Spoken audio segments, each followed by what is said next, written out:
Hey, good afternoon. It is 4:20. Happy Friday. My name is Jodi James, and I am here once again with Florida Cannabis Action Network's 61st edition of Elevated Intel. This week, we're going to talk about the primary election. We're going to do a little bit of news, a little bit of a shout out to the villages. We're going to talk about universal primaries, what that means. We're going to talk about Congressional Bill 8646. Hemp will live another day, well, at least another 30 days. We're going to talk about dirty politics and what's coming up in Florida. Joining me today is my dear friend and colleague, Hector Roos. Hi, Hector. Hector, Hey didn't everybody, hear. great to see you. There he is. Happy 420. High holiday. I'm glad that you mentioned High Holiday. I was at the office last week. Florida Can does have an office here in Melbourne, Florida, and several of the organizational team leaders were together at the office, and we got started talking about having another high tea. Mm. So don't be surprised if we don't invite you for a high tea, you know, some on some special occasion. I don't know. Mother's Day is still a long ways away. So we'll have to come up with another holiday, extended holiday. So you're pretty busy. You work a lot this time of year on campaigns and following candidates. What kind of week did you have this week, Hector? Well, it's interesting. I guess the things to note is so I'm a libertarian. I work with a lot of libertarians up and down the ballot in Florida and sometimes elsewhere. The theme for them has been, well, do they get to actually even make it to the ballot? You know, uh, we take it for granted most times, because because we live in mostly a conversation about who's the lesser of two evils, frankly, conversation. Right. And we forget that, hey, why are we stuck with these two options? Right.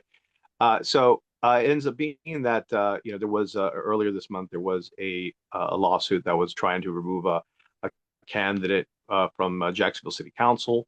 That failed, and a libertarian was able to stay on the ballot. Then another one in Broward County for Congress, Peter Jasanoff just won his lawsuit against an attempt by the Republican Party to have him uh, taken off the ballot. The idea here is that the mere presence of libertarians on the ballot could mean the difference between which party wins, and so that's their running theory. Even if I don't sometimes believe it, they do, and they're putting resources behind it. So apparently, giving just the even some semblance of choice is radical about that. Uh, uh, but also, we're looking at August 18th, right around the corner. Just Tuesday is the end of the primary election season.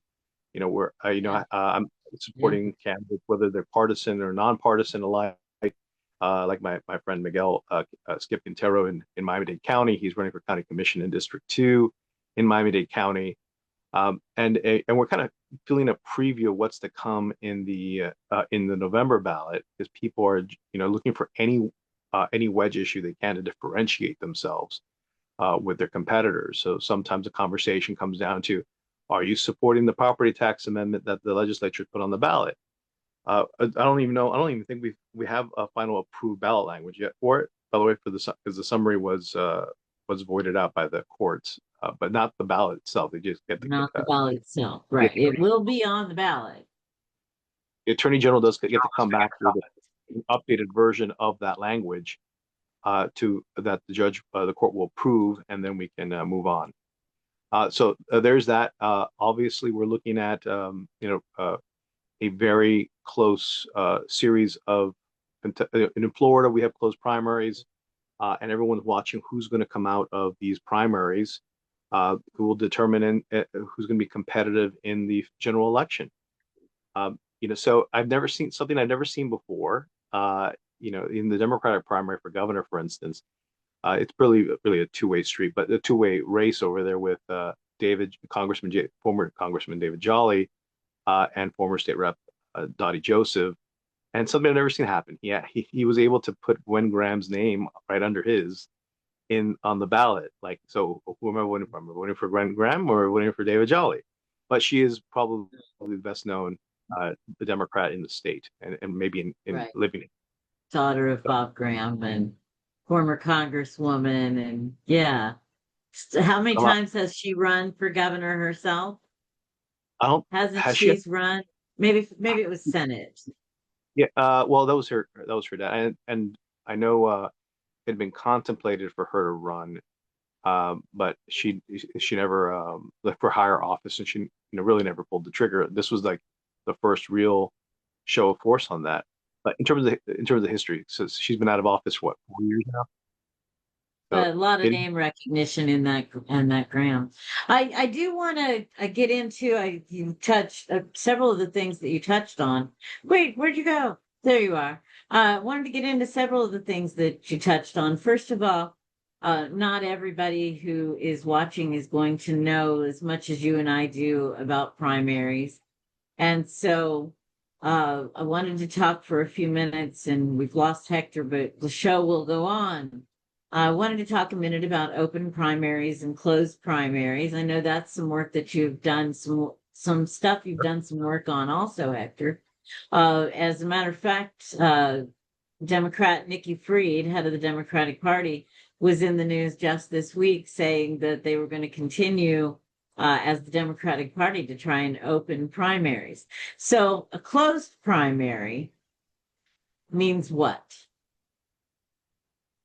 uh, so what is a primary first, right? In general, this is an election as where voters are selecting the nominee for a party candidate. So we in Florida law we have these primary elections that are set in August for to select these candidates that will appear on the November ballot.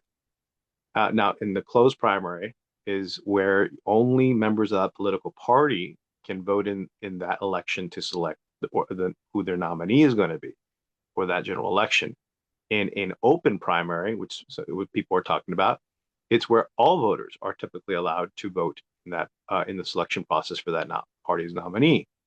Most states have it that you have to choose which you can only vote in one particular primary. So it's not like you get to choose. You have to choose which ballot option do you want? Do you want the Democrat ballot? Do you want the Republican ballot? Do you want the other ballot?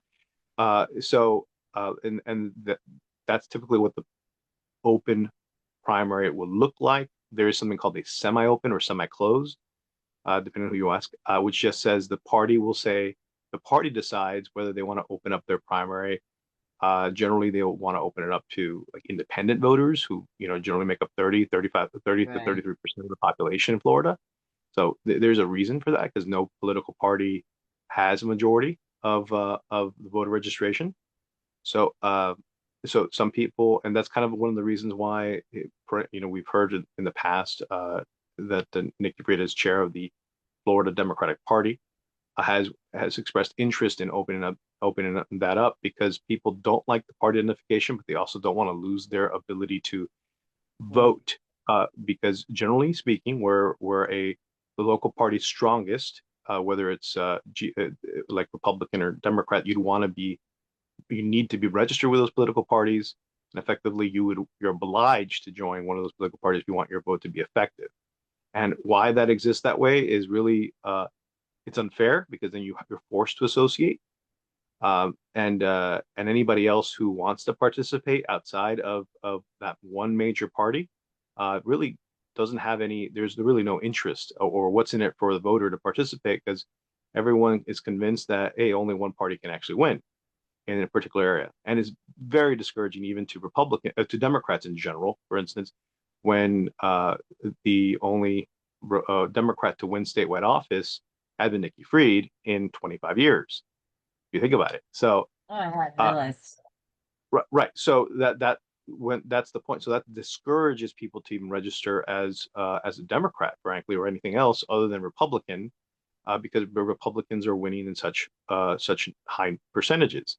So that's why the little by little the voter registration difference between Republicans and Democrats continues to change, and more and more people are feeling they have to register Republican. I mean, that's just, and that's just type of, it is a form of monopoly, political monopoly, or monopoly on political speech and expression. We've talked about that, with more recently Monopolies, right. with People over profits, the Parabola Center. that's right. Okay. And looking forward to seeing more video from that event, and seeing where the Parabola Center will want to work with us some more. But so people have filed lawsuits. Like, this is not just a Florida problem; it's a problem around the country. With the question of do you have an effective vote, or are Right. are your options so limited that your choice isn't really between Pepsi or Coke? It's really, does Coca-Cola also own Pepsi? Right. So, like, it's just, Okay. do we have a real illusion of choice?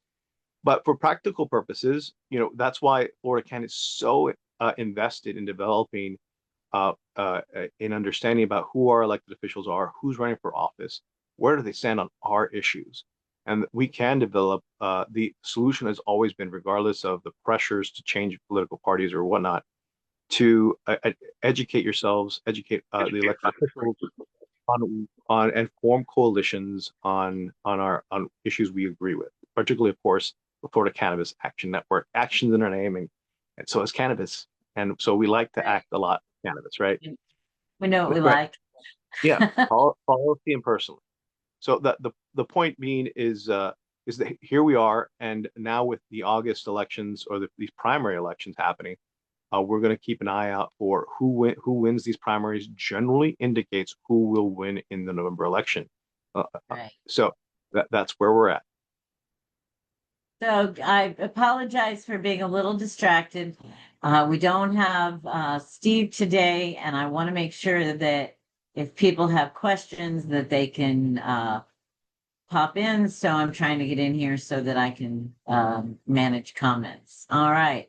So if you're watching, welcome again to Florida Cannabis Action Network's Elevated Intel. I'm Jodi James, and this is Hector Roos joining me today. We're talking about primary election 2026. We talked about open primaries. We talked about closed primaries. We have several races coming up that will be decided on the 18th, on August 18th, and those are universal primaries. In particular, I am looking at Florida House District 21, and we're going to kind of go through your ballot before we're done, at least some of the folks that'll be on the top of your ballot.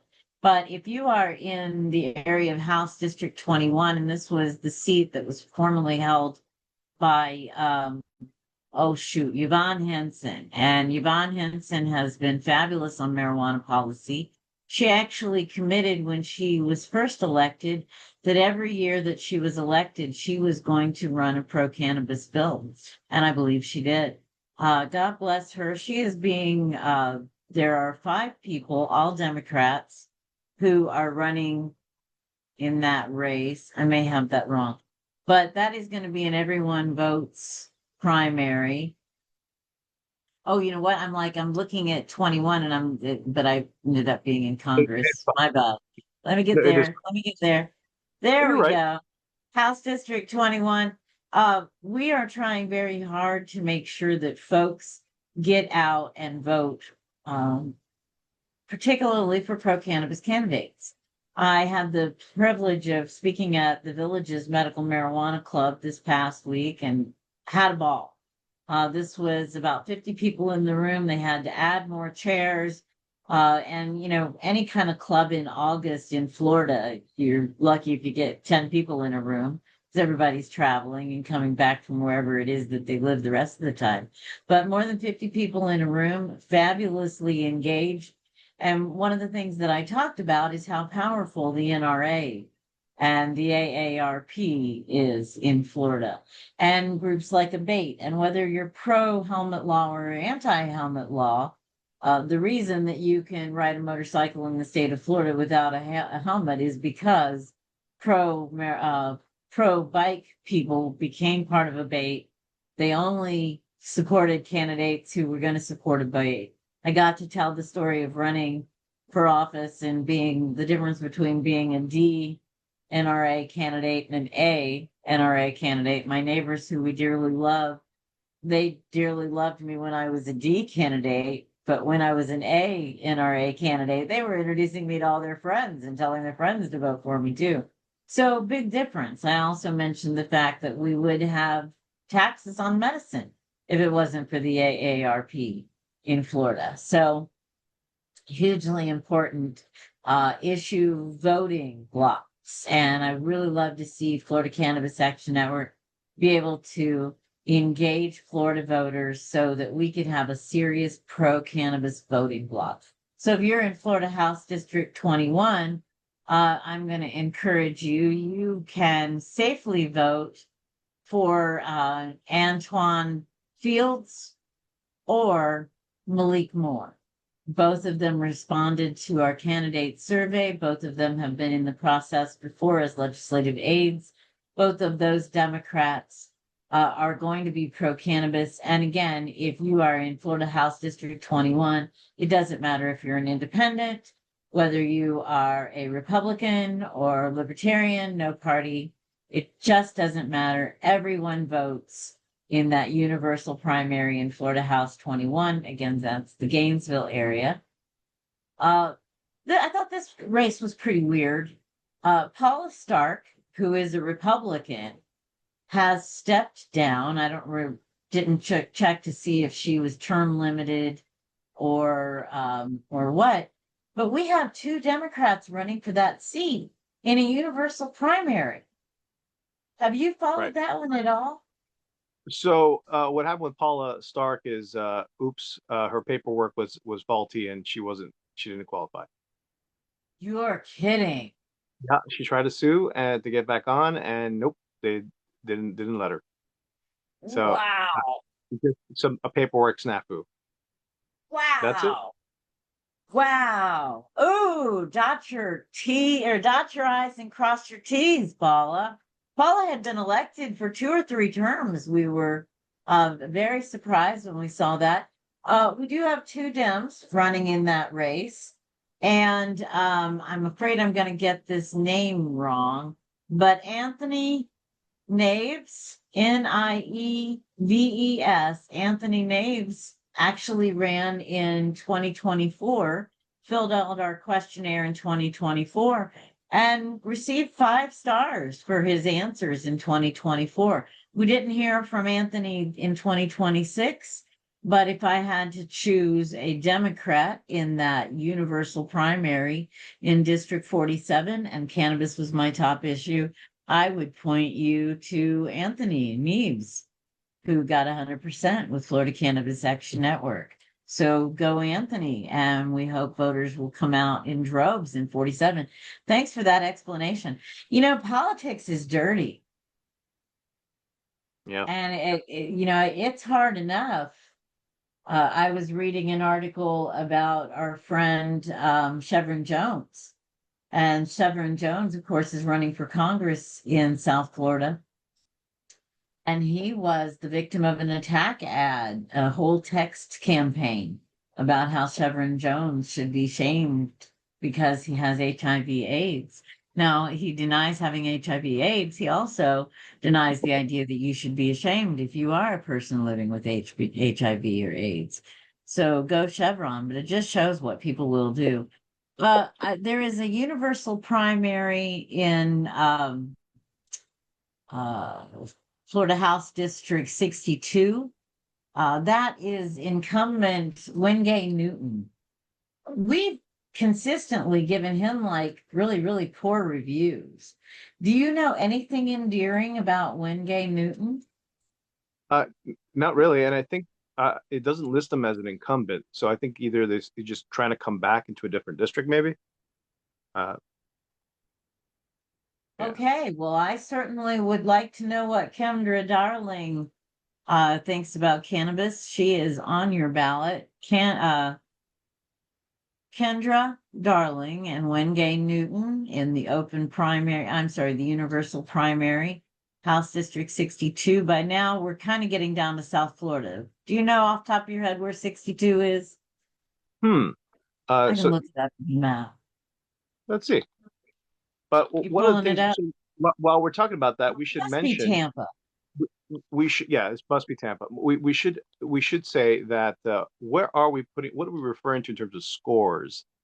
So let's go back and catch people up on what we're talking about in Florida Cannabis Action Network's Florida Decides.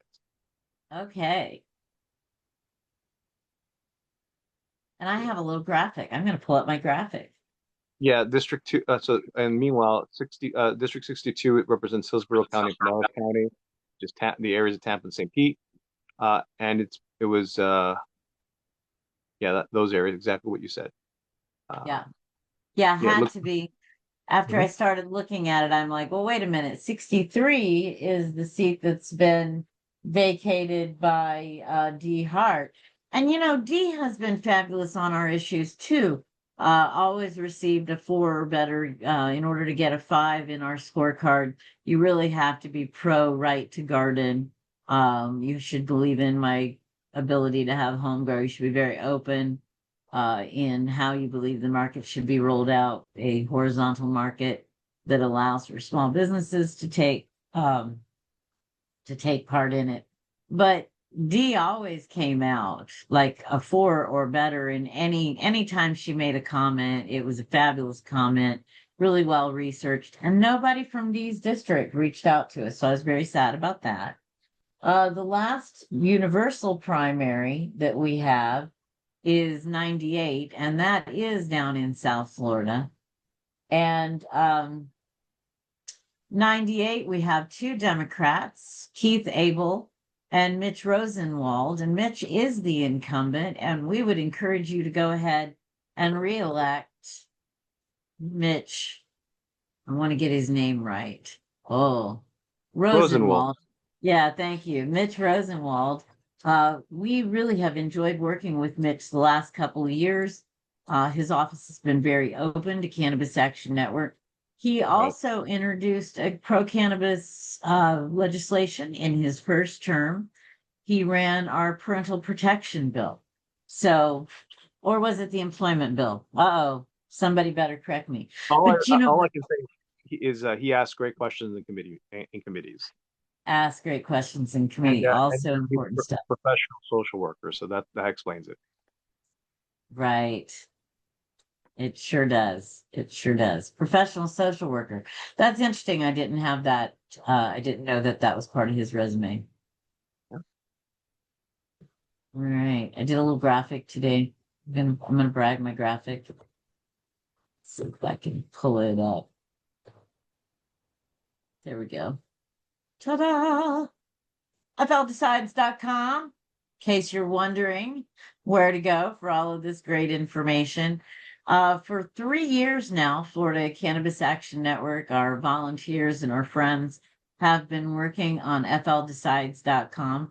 It is a repository of scores, actions, research, data on candidates from around the state. This past year, we recently added Congress and the gubernatorial race and some of the cabinet seats. So it was really based on the idea that we have a lot of information in our heads. Myself, I've been doing this a number of years. Hector, who is, living and breathing this. Now, how do we let the next generation of cannabis advocates know what these people have said and done in the past? I'm probably one of the few people that remembers that Lois Frankel, who is Congresswoman from Palm Beach County, was actually on the governor's governor's committee on HIV/AIDS back when she was in the Florida House of Representatives. She was actually slated to be the Speaker of the House the year that the Democrats lost the House of Representatives. So this would have been in the mid 90s. And so Lois Frankel was definitely a mover and shaker in the Florida party and Florida House. The Governor's Commission on HIV/AIDS mentioned HIV/AIDS with Chevron Jones actually was one of the first of its kind to recognize cannabis in the treatment of AIDS, HIV. So she certainly knows that cannabis is medicine and cannabis is good medicine. And we don't want to lose track of that kind of information. So we've been using FL Decides as our repository. I did want to remind people again, universal primary, everybody votes. That's House District 21, House District 47, House District 52, I'm sorry, 62, House District 63, and House District 98. And you don't have to be a Democrat to vote in those elections. And since you don't, if you are not a Democrat and you don't have a dog in that fight, remember to vote pro cannabis. You want to start at the top of the ticket? I've got the scorecard out. I'm sorry, I've got the supervisor of election site open too. U.S. Senate.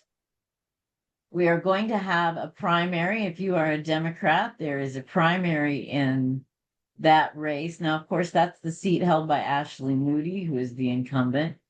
And I just found a card for a guy who is now general counsel for Ashley Moody, and he used to represent cannabis clients. So we may see some moves from from U.S. Senator Ashley Moody. But I was looking at this race this Sunday on the rotation, the program put together by Suncoast Normal. U.S. Senate candidate Angie Nixon is going to be their speaker. So you can find out more about Angie Nixon and her campaign. But what I'm really curious about is, who is Alex Vindman? And does he have a chance of beating Ashley Moody in the race for Senate? Have you heard anything about this race, Hector? Well, so this is an interesting race. I discussed about it, talked about it last week a little bit. The issue of Alex Vindman is that he's a retired military officer, one of the whistleblowers from whistleblowing against the Trump administration in the first Trump administration, and that was definitely his claim to fame. I guess it was part of those he was like a witness and part of the impeachment trials. Oh, wow. Okay. And so what so he's part of this group of people with that type of connection who are being parachuted into races because they can attract money and they have this pedigree of being anti-Trump. On the other hand, so he has a very sincere track record, about trying to oppose the Trump administration. Whether and of course he's appealing to Democrats, right? So he's running as a Democrat, and we've seen what happens when you're very hard, not even that much of an anti-Trumper in the Republican Party. So there's no avenue for there to make much of a difference. So he's the other person who's in the race is Angie Nixon, a current state senator, I believe senator, right? Angie Nixon, yes, from the Jacksonville area. She's firmly in the progressive lane in the Democratic Party. She's obviously firmly progressive. Yes, firmly progressive. She's African American. She's a firebrand in the party. Even when the Democrats don't want to fight or feel like we're going to fight a losing battle, at least we're going to fight it, right? She's be in the room and said we're going to fight it at least, right? And to everybody's chagrin, oh, there goes Angie Nixon again. Most likely to be seen on MSNBC.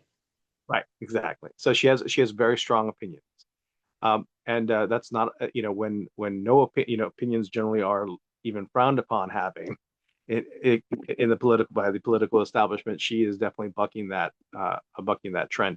So yes, she put her knowing that the DC leadership has picked someone else, which is Alex Vindman, basically. Gotcha. And she has but there is a question that has been alive for a while about what is the progressive movement like? What is the African American vote in Florida look like? Because it is there always had been conventional wisdom in the Democratic primary, at least, that the African American vote dominates, but you never know. So this is where it really is challenging up and down the ballot. By the way, this is going to be the refrain regarding what what this is going to look like and the influence of the African American vote in the Democratic primary. Okay. Yeah. So she is again from Jacksonville. There's a lot of expression about can Jacksonville as a whole, their entire political group over there, leadership group, can they pull out enough votes to just basically give it to her? That they Oh, felt fascinating. so it's actually quite interesting. Not just the African American, but regionally, she's really well tied into a Northeast Florida politics. Northeast Florida politics, by the way, is also Ron DeSantis, and so in the whole sphere of things, it's not just a question of political party, but regional political influences. Yeah. So we're So getting, hey, our leader of high society, Alex Johnson, he says yes, Angie Nixon. okay. So certainly the folks that are voting out of Jacksonville with high society are supporting Angie Nixon. And again, the cannabis community, I keep my ear to the ground, did not realize who Alex was. Certainly know Angie Nixon. Again, you can hear from Angie herself this weekend. Like to shout out to Orrin. Good to see you this afternoon, Orrin. We look forward to hearing more about the things that you are doing. And Bill McCulley. God bless Bill in the Northwest. We appreciate him. Bill comes to us out of Tallahassee, and he is a Trump Republican. So we are all stripes at Cannabis Action Network. I used to tell people we were polypartisan. We support people from all parties. So to say we're bipartisan would be leaving out fun folks like Hector. A lot of stuff happening in congressional races. You did mention one congressional race that you're paying attention to. Which race was that, Hector? Tell me again, please.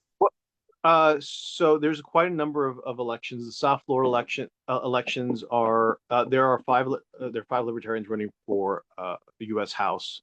It may make a difference. One of them is in Congressional District 22, which is where Peter Jasanoff is running and just basically defeated an attempt by the Republican Party to have him removed from the ballot. That one is also going through, by the way, on the Democratic Party side. Let me double check if that's, I'm pretty sure Wait a it's minute. Which one? What race did you say he was fighting to sorry, get on the 25, ballot? pardon me, 25 US 25. 25. So that's 25, because I'm interesting. looking at 22 and okay. So So, the incumbent there is Jared Moskowitz, and okay. he's a Democrat, and he's facing a challenge by a candidate, a DSA, a Democratic Socialist, in the Democratic Party primary, and he's been able to get some of that, I guess, the mojo of what the New York mayor's election victory, and some of the labor unions has decided not to defend, not to support the incumbent, but on the other hand, Jared Moskowitz is running as a very moderate candidate there. He is very modern.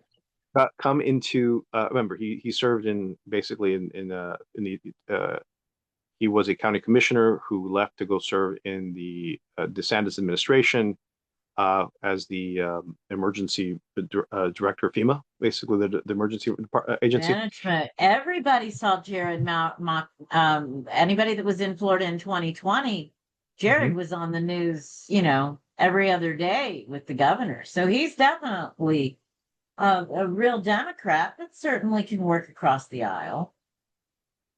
Right. So the question there is in the Democratic primary, there's this again this conversation between not just progressive and moderate, but progressive and potentially if you're not even going to have a moderate choice, you're going to have the even more radical choice in the DSA candidate.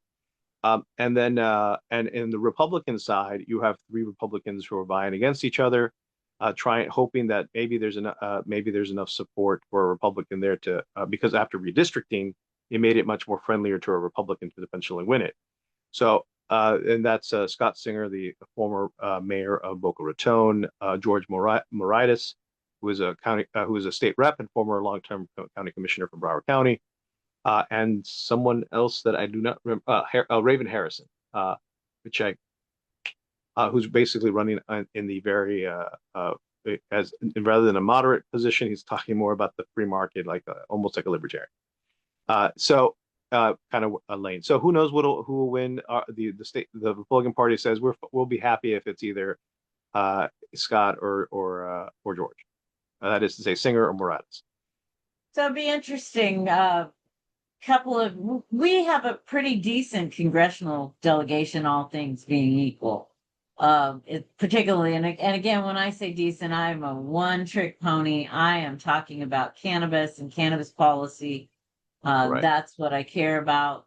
So we do have some folks that from the congressional delegation that they get cannabis. They've been pretty helpful to us. Congressman Greg Stubbe, he's kind of been on our side for quite some time now. Maxwell Frost from the Orlando area, he's very progressive. I don't hear him on cannabis a lot. You know, it's funny, from the Jacksonville area back to Jacksonville, uh, Aaron Bean is on the ballot. He's an incumbent defending his seat. And for those who have forgotten, Aaron Bean introduced the bill that gave us the monopoly that we have right now. So he was one of the 3 Bs that was on that bill. So if you hate what we have right now, maybe Aaron Bean is not your guy. Randy Fine's come a long way. Randy Fine is the incumbent in 6. That's the Daytona area. I know he's gotten a lot of grief and has some pretty strong opposition. Kind of a carpetbagger, came from Brevard County, ran in 6. But he's come a long way on cannabis policy the last during his time in Tallahassee. So we'll see who they send back to Congress. There are a couple races that are going to be interesting to kind of watch, do some recap next Friday. Anybody else that you're really loving?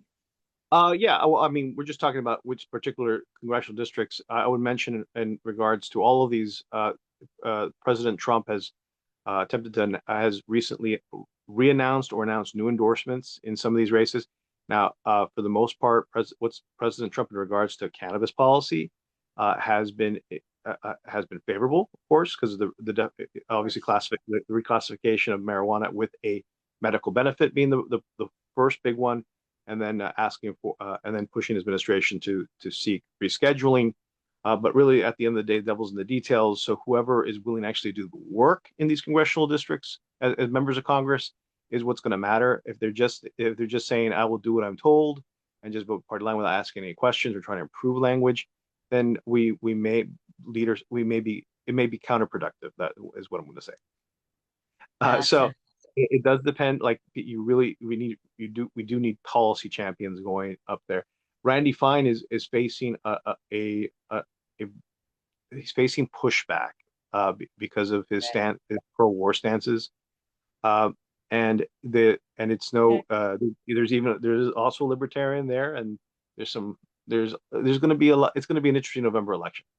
Let's see what happens, because he may that might it's not a seat that's supposed to vote that even be possible for a Democrat to win, except it's Randy Fine, and see how, if he wins like by the skin of his teeth, it's going to send a very dark message to Republicans in DC that may even want to vote for a Democrat over Randy Fine, Republicans that is, because of how Right. pissed they are. So Well, we'll see. that's really where I'm at. And what would it be? And by the way, Randy Fine is running in congressional district 6. 6. But Right. what would a Daytona. Democratic Party primary for U.S. House in Florida be without talking about Alan Grayson? Uh, yeah. so so Okay, I'll he's scroll back. back to Alan. Now, Alan is pro cannabis. He's 100%. He's actually very solid on 100%. it. 100%. One of the first, when he was when he was elected and in Congress, he was even, and it was kind of before, it was cool to be pro pot. He was pro pot. So I saw his name earlier, and I just scrolled on by. What's he running for this time? You don't understand.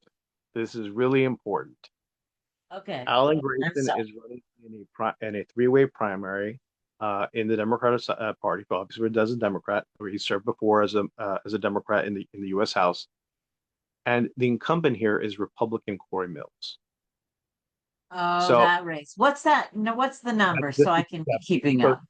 7. So Corey Mills 7. has been accused of many things. Some of Yes. it, the laundry list right now. I'm so confused because there's so many members of Congress being accused of something. But Yeah. this one's more of like sexual exploitation. Maybe Just domestic violence. Did I see violence. some domestic violence? Yeah, right. And he's and whether it's local or federal investigations, active criminal like law enforcement investigations, he's somehow survived not resigning like others, but his situation is pretty bad. And the point is that there wouldn't be no one would be surprised if Corey Mills lost his reelection to what any XYZ Democrat. It just so happened to be that Alan Grayson might just be that Democrat.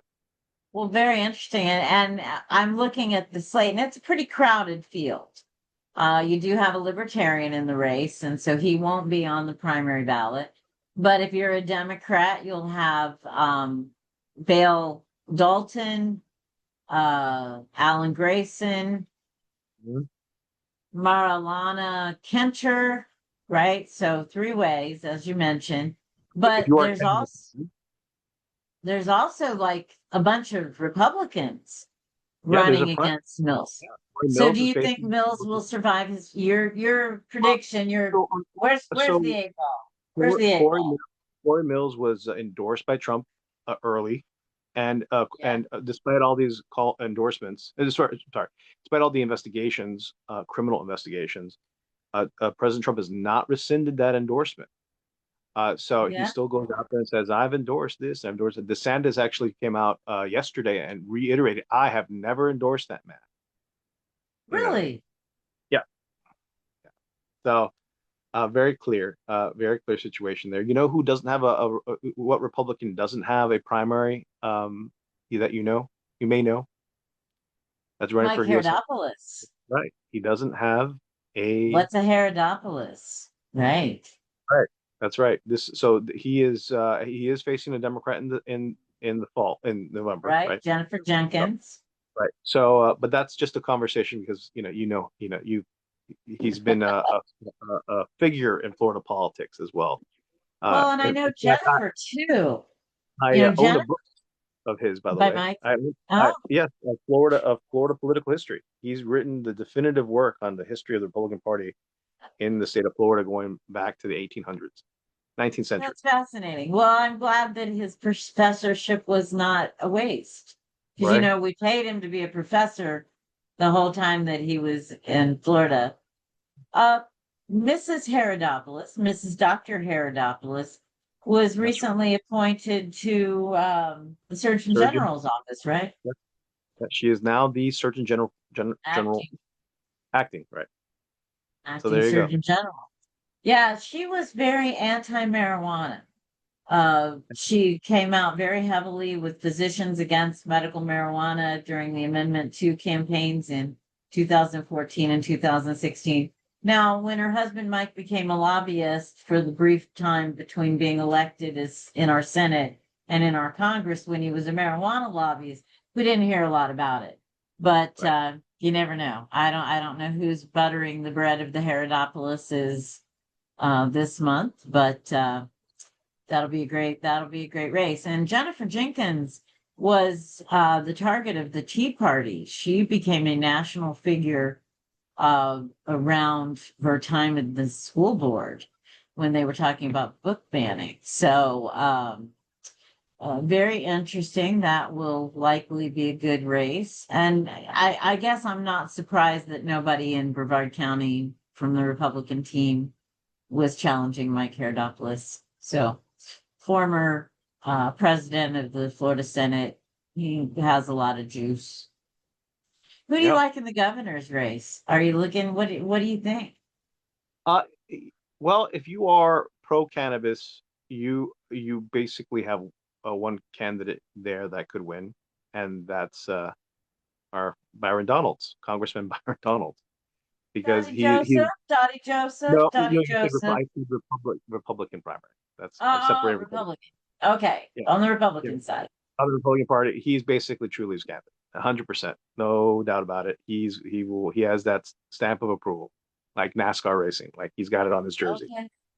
Oh, He does, nice. All yeah. right.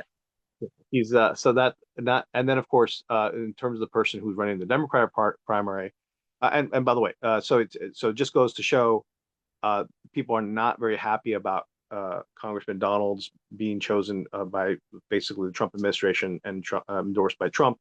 When you have former Speaker of the House, the current Lieutenant Governor, so forth, that are also running, Right. and so he doesn't really represent state politics. He's like is trying to make this Trump's Republican Party, which is it happens. Uh, but the more exciting race is, if people are discontent on the Republican side, it makes you wonder who's running the Democrat side. And here we go. So it was Jerry Demings was running, right? He's the county mayor, Right. county, the highest outside of a member of Congress, the highest profile African American politician, Democrat in Florida. Unfortunately, had a cancer diagnosis and had to drop out. And then you had, his competition was it was a former Republican, former little bit of third party. Their history was recruited by the part, I guess, recruited by the party leadership to be the moderate candidate in Great White Hope. That and I'm not being facetious. I'm like literally, this is he's just white. So he's white bread, right? Like in that sense. So he's modest and not offensive. And or I have you talked to the man ever? I mean, he is really David not. Jolly, So he was a former congressman out of Tampa Bay. In fact, I believe Republican congressman out the of Republican. Tampa Bay. So I think he was when he left Congress, he was replaced by Charlie Crist. So that's how far ago at this point. So there's always a Charlie Crist connection somewhere, right? So another, by the way, Republican, of course, famous Republican, gone to the Democrat Party, who's running for St. Petersburg mayor now, I believe. Oh, I'm not even okay. sure. So so it goes to show.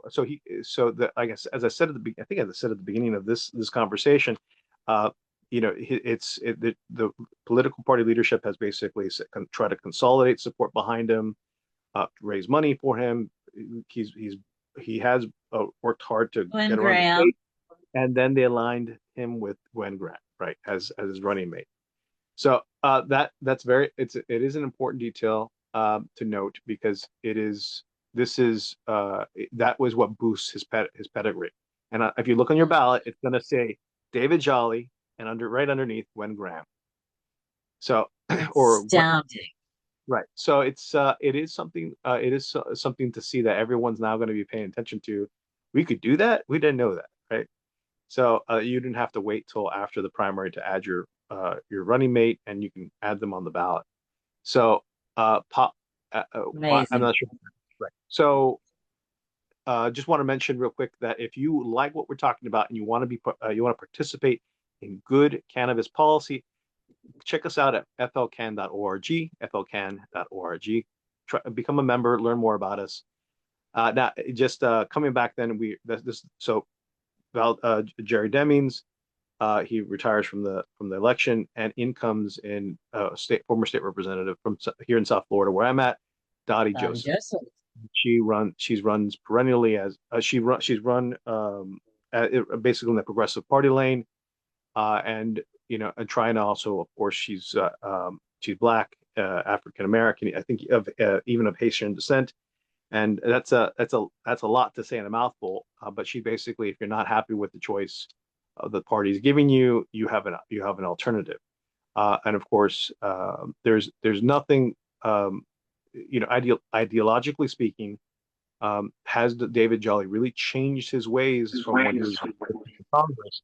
And this is the big conversation about him, because it's one thing to have changed my mind on these issues. I no longer feel like I'm ideologically aligned with the Republican Party, versus I'm just not in favor with Trump. I'm frustrated and I want to leave the Republican Party, and then you just completely they argued this about Charlie Crist, and look, has he ever won a statewide election ever again? And Oh the no, same thing, not as a Democrat, right? and the same thing could be said of David Jolly. So I, I don't believe that you asked if I knew David Jolly. No. David Jolly was a Republican. Not only was he a Republican, David Jolly was a drug-free American Republican, right? So right, I was getting ready for the Parabola conference a couple weeks ago. We had down in South Florida, and the People Over Profits conference. I was looking for some video from back in the day, and here's this video of David Jolly, sponsored by Drug Free America, and David Jolly is the guy out front saying, "Hey, we'd like to congratulate the Florida Sheriff's Association or Florida Police Chief, I don't remember which police organization, for getting Drug Free America's award this year. Yay, David Jolly." So really, no. The only thing that he has said that is pro pot is, well, almost 63% voted for it. So yeah, I'm in favor. That does not, David Jolly does not get me excited.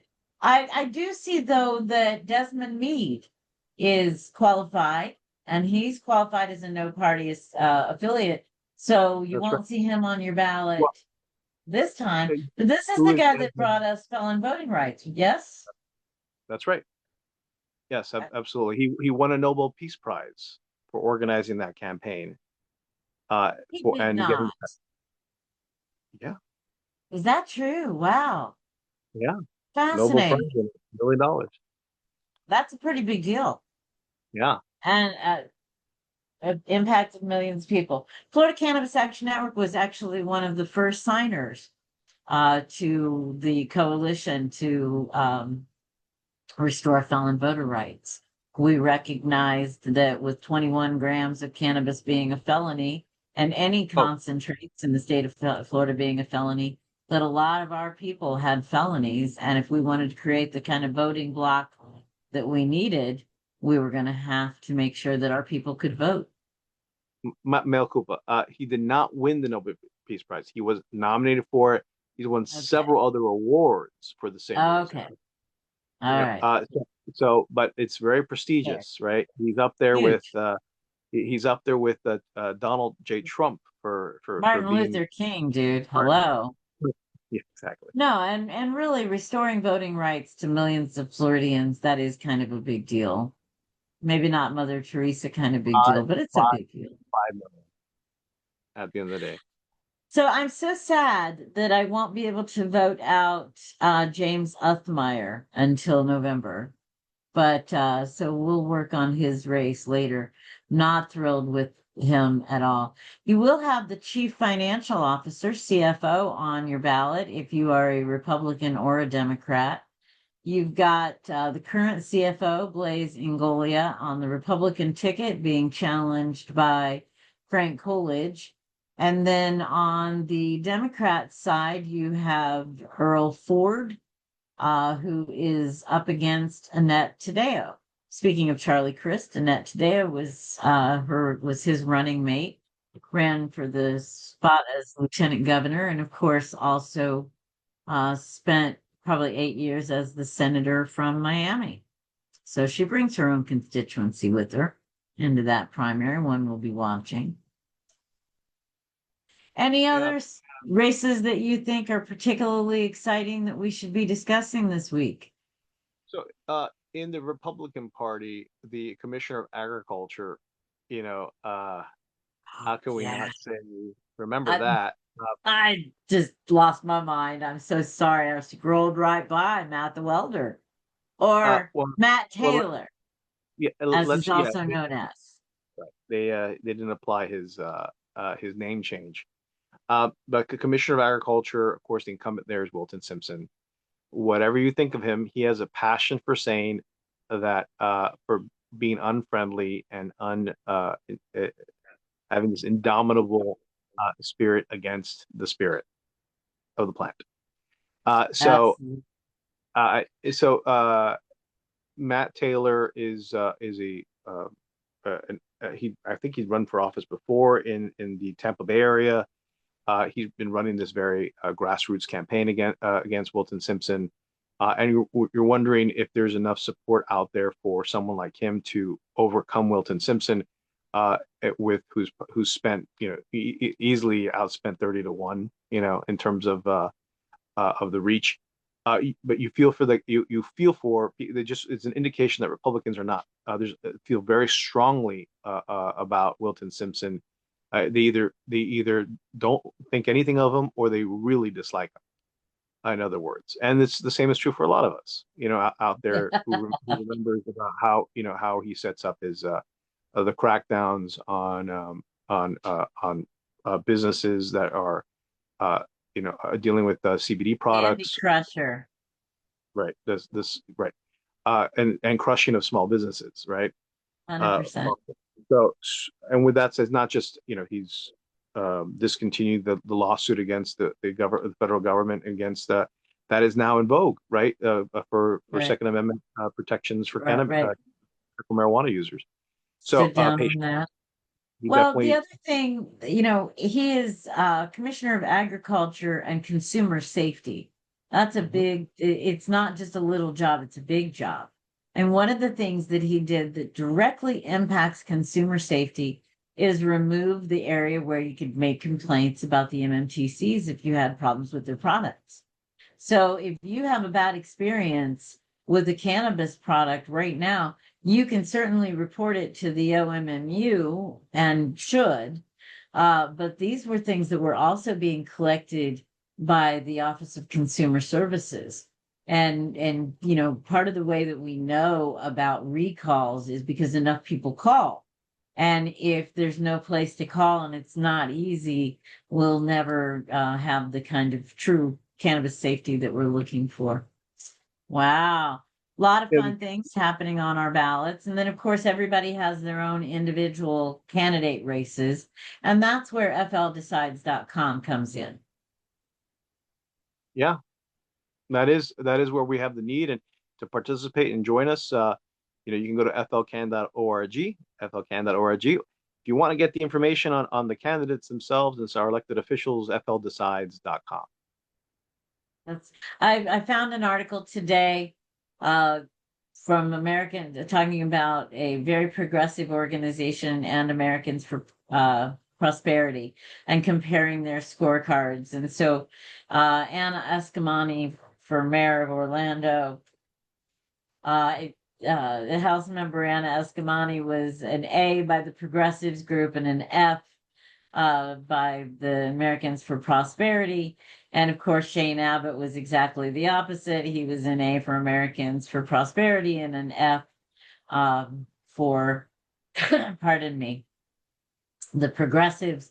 In order to figure out how we're going to score folks with Florida Decides, we need a lot of input. We're asking for as much support as we can get. If you have enjoyed this program and can make a donation, you can donate at flcan.org/donate. So very, very simple. There's QR codes and all kinds of things. You can Venmo, you can cash, you can send a check.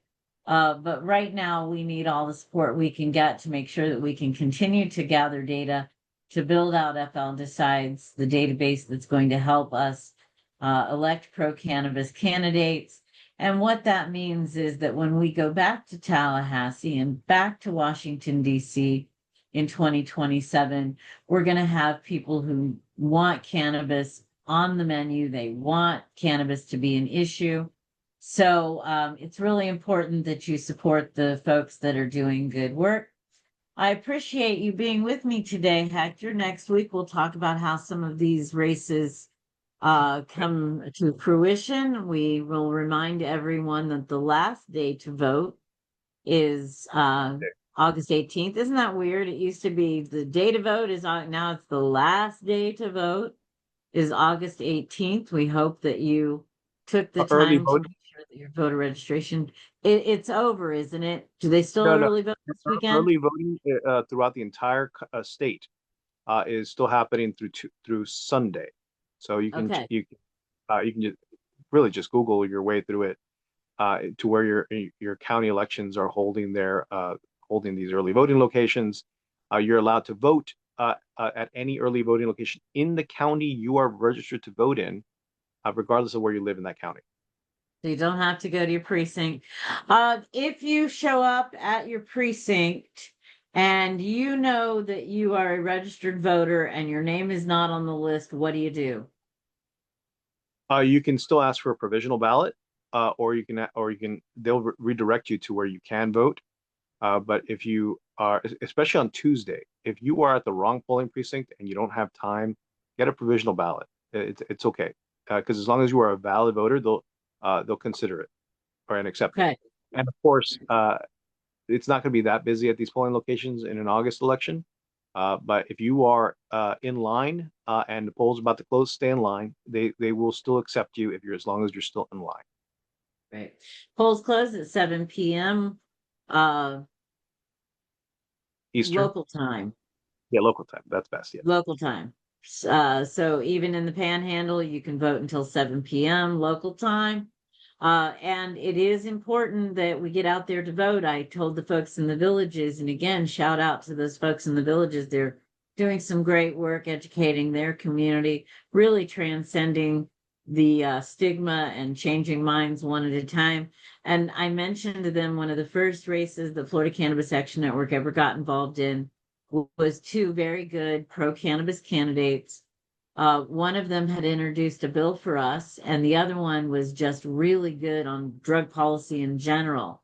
We sent out probably a dozen emails to 3,000 people that we had that we knew were in their district. And in some of these Senate races, we have that many people on our list.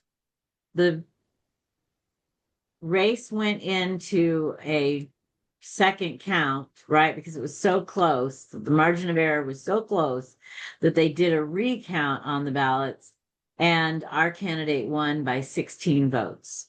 So don't think that a small group of people can't change the world. Margaret Mead reminds us that it is the only thing that ever has. And that's a wrap for Elevated Intel for August 14th, 2026.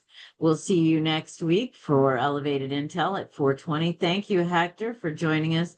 We are Florida Cannabis Action Network, and we are inviting you to be one of us. Thanks.